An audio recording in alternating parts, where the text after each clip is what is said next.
Sir నమస్తే sir. నమస్తే. ఏంటి సార్ చాలా రోజుల తర్వాత అదానీ స్టాక్స్లో మంచి ర్యాలీ వచ్చింది. అవును. 2023 స్టార్టింగ్లో అనుకుంటా ఫిబ్రవరి ఆ టైంలో హిండెన్బర్గ్ అలిగేషన్స్ చేసింది. దాని తర్వాత చాలా పెద్ద ఫాల్ వచ్చింది అదానీ స్టాక్స్లో. అండ్ మొన్న యుఎస్ గవర్నమెంట్ ఏదైతే హిండెన్బర్గ్ అలిగేషన్స్ చేసిందో వాటిని కొట్టిపడేసిందంట. అవును. సో అప్పటి నుంచి మళ్ళీ ఒక్కసారిగా ఊవెత్తున ఎగిసిపడుతున్నాయి అదానీ స్టాక్స్. ఏంటి అసలు అప్డేట్ ఏంటి, క్లియర్గా చెప్పగలరు దాని గురించి? మీరు అన్నట్టు ఎప్పుడైనా కానీ ఒక బ్యాడ్ న్యూస్ రాగానే, అంటే అది గుడ్డా బ్యాడా రియలా, అది నిజమా అబద్ధమా తర్వాత, ముందైతే ఆ న్యూస్ తోటి ఏమవుతుంది, మార్కెట్లో సెంటిమెంట్ ఎక్కువ ఉంటుంది. మన షేర్ మార్కెట్ మరీ అనమాట. ఆ సెంటిమెంట్ తోటి ఎప్పుడైతే 23 మొదట్లో హిండెన్బర్గ్ గోల్డ్ ఎలిగేషన్ అనగానే కంటిన్యూ అనమాట, డైలీ బాటంకి ఏమంటారు లోయర్ సర్క్యూట్, డిస్కౌంట్లోకి వెళ్ళిపోయింది. రైట్, లోయర్ సర్క్యూట్ రావటం, ఈ అదానీ గ్రూప్ అంతా పోవటం. అప్పుడు ఈ ఒక టైంలో అంబానీ వీళ్ళిద్దరే ఇది ఫస్ట్ రిచెస్ట్ పర్సన్ ఇండియాలో అని వీళ్ళు రావడం జరిగింది. తర్వాత ఈయన ఎక్కడికో పడిపోయింది, ఈయన గ్రాఫ్ పడిపోవడం, కిందికి ఎక్కడో వెళ్ళిపోయింది అని చెప్పడం. ఇప్పుడు మళ్ళీ ఇప్పుడు సెకండ్ రిచెస్ట్ పర్సన్ కింద మళ్ళీ ఈయన అదానీ రావటం. ఇవన్నీ ఏం జరుగుతుందంటే షేర్ మార్కెట్లో ఎవరైతే నీట్గా అంటే క్లీన్గా అబ్జర్వ్ చేస్తారో వాళ్ళకి తెలుస్తుంది. అంటే ఉదాహరణకి ఇప్పుడు ఇవన్నీ ఇప్పుడు హిండెన్బర్గ్ ఎలిగేషన్ పెట్టిండు. ఇప్పుడు ఎవరైతే నిజాయితీగా ఉండో, సిన్సియర్గా ఉండో, ఏదైతే ఈ అదానీ ఉండో, ఈయన ఏదైతే అంటే డెవలప్మెంట్ అనుకోండి, గ్రోత్ అనుకోండి, ఒక స్టేజీకి పోయినాక ఆయన మీద ఏదైతే ఒక ఎలిగేషన్ వచ్చిందో ఆయన ఏం చేస్తాడు, దాని మీద మళ్ళీ పోరాటమా లేకపోతే నేను నిజాయితీ పరుడని క్లీన్ చిట్ కోసం ఆయన ప్రయత్నాలు ఆయన చేస్తాడు. చేసినప్పుడు ఇప్పటికి ఒక సుమారు మళ్ళీ 9-10 నెలల కాలం గడిచిపోవటం జరిగింది. ఇప్పుడు యుఎస్ గవర్నమెంటు ఈ హిండెన్బర్గ్ గోడు ఓన్లీ ఎలిగేషన్స్ పెట్టింది కానీ అది కాదు, నిజం కాదు అని క్లీన్ చిట్ ఇచ్చింది. ఎవరికి? అదానికి. మీరు ఇట్లాంటి ఫ్రాడ్ ఎలిగేషన్స్ ఏవైతే ఉన్నాయో, ఫ్రాడా అనేది ఎప్పుడు తెలుస్తుంది? ఇప్పుడు యుఎస్ గవర్నమెంట్ డిస్మిస్ చేసింది కాబట్టి హిండెన్బర్గ్ గోడు ఫ్రాడు ఎలిగేషన్ చేసిండు, అదానీ నిజాయితీ పరుడనో, అదానీ సిన్సియర్ అనో, అదానీ ఏం లేదు అని ఒక క్లియర్. అయితే సేమ్ మీకు ఒక కొన్నేళ్ల కిందట నెస్లే కంపెనీది నూడిల్స్ ఒకటి వచ్చింది ఇలానే. ఏమని, దాంట్లో ఎముకల పొడి కలుపుతుర్రు ఆ నూడిల్స్, ఇట్లా ప్రచారం వచ్చింది. వెమ్మట ఈ ప్రచారంతో నెస్లే బిలో 2000కి వచ్చింది. అప్పుడు వస్తే తర్వాత ఈ నెస్లే మల్టీనేషనల్ కంపెనీ, నూడిల్స్లో ఫస్ట్ ఇంట్రడ్యూస్ చేసింది నెస్లే కంపెనీ. నెస్లే చాలా ఉన్నాయి, ఏది మన ప్రోడక్ట్స్, నెస్లే ప్రోడక్ట్స్.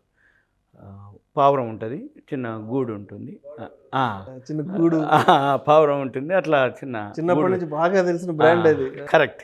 అయితే అంత ఉన్నటువంటి మనం చిన్నప్పటి నుంచి చూస్తున్నటువంటి నెస్లే మల్టీనేషనల్ కంపెనీ నూడిల్స్ మీద రాగానే మళ్ళీ టైం పట్టింది. ఏది, వాళ్ళు సింగపూర్ కోలుకోవడానికి సింగపూర్ కోర్టు నుంచి సింగపూర్ ఈ అన్నీ ఎక్కడెక్కడైతే వరల్డ్ ఫేమస్ ల్యాబ్లు ఉంటాయో వాటన్నిటికీ వీళ్ళు శాంపిల్స్ ఇవ్వటం, మా నూడిల్స్లో మేమేం చేయట్లేదని చెప్పటం.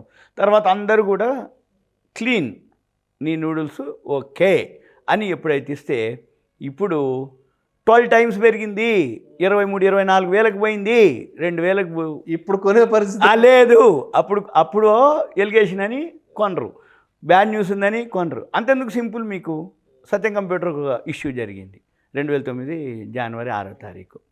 అప్పుడు 6 రూపాయలకు పడిపోయింది. అవును, సింగిల్ డిజిట్కి వచ్చింది.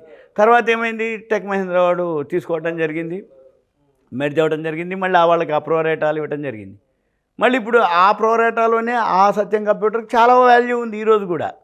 అంటే ఏంది, ఎప్పుడైతే బ్యాడ్ న్యూస్ వచ్చి ఎలిగేషన్స్ వస్తాయో అప్పుడు మార్కెట్ ఫాల్ అయింది. అదే ఆ గ్రూపు, ఆ కంపెనీలు, వాళ్ళకి సంబంధించిన మొత్తం కూడా ఫాల్ అవుతాయి. అట్లానే అదానీ కూడా మొత్తం ఫాలో అవటం జరిగింది. ఇప్పుడు ఏమైంది, మళ్ళీ అమ్మటే అన్నీ మామూలుగా లేవు, మళ్ళీ పుంజుకున్నాయి అన్నట్టు. ఈ పుంజుకున్నవి ఏవైతే ఉన్నాయో మామూలుగా పుంజుకోవటం కాదు, ఎంత 1 వీక్ 10 డేస్లోనే కంటిన్యూ డైలీ అప్పర్ సర్క్యూటు. దాంట్లో ఉన్న ఏవైతే ఉన్నాయో అదానీ గ్యాస్ బాగా ఫస్ట్ లీడింగ్లో రావడం జరిగింది.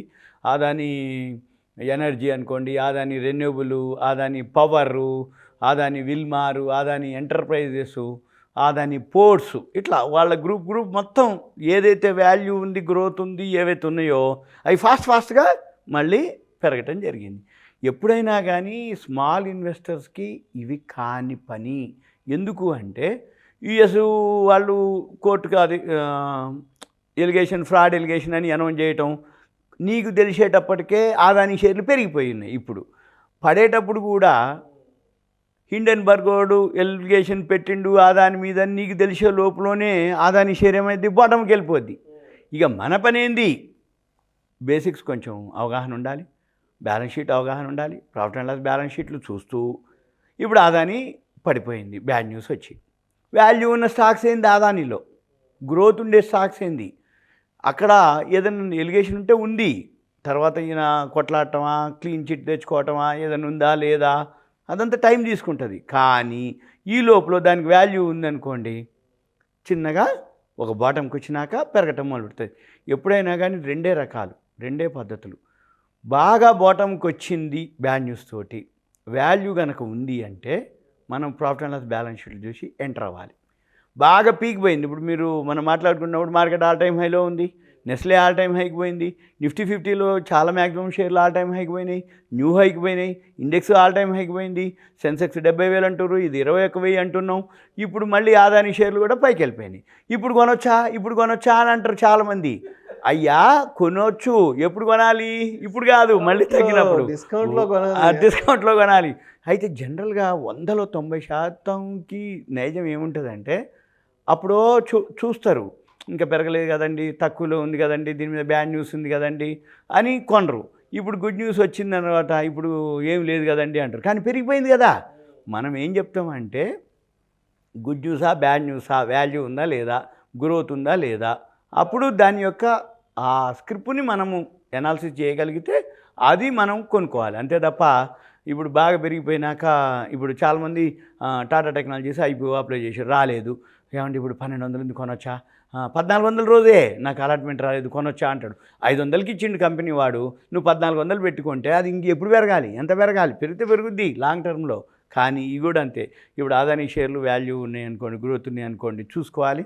మార్కెట్ బాటంకి వచ్చినప్పుడు కానీ మార్కెట్ ఫాల్ అవుతుంది ఎక్కడో ఒక దగ్గర మధ్యలో, అప్పుడు మనము ఈ లిస్ట్ పెట్టుకొని ఇవి మనం చూసుకొని చేయాల్సిన అవసరం ఎంతైనా ఉంది. అంతే తప్ప ఇప్పుడు మనం వీడియో చేసే టైంకి ఆదాని ఏం లేదయ్యా, క్లీన్ చిట్ ఎలిగేషన్ లేదు, హిండెన్బర్గ్ వాడు ఫ్రాడ్ పెట్టిండు ఎలిగేషన్ అని యుఎస్ ఆదాని క్లీన్ చిట్ ఇచ్చిందయ్యా అనగానే ఇప్పుడు ఆల్రెడీ పెరిగిపోయినాయి ఆదాని. కాకపోతే మళ్ళీ తగ్గినప్పుడు ఇందులో ఉన్న వాల్యూ ఉన్నాయి చూసుకొని మనం thank you so much Satyanarayana గారు.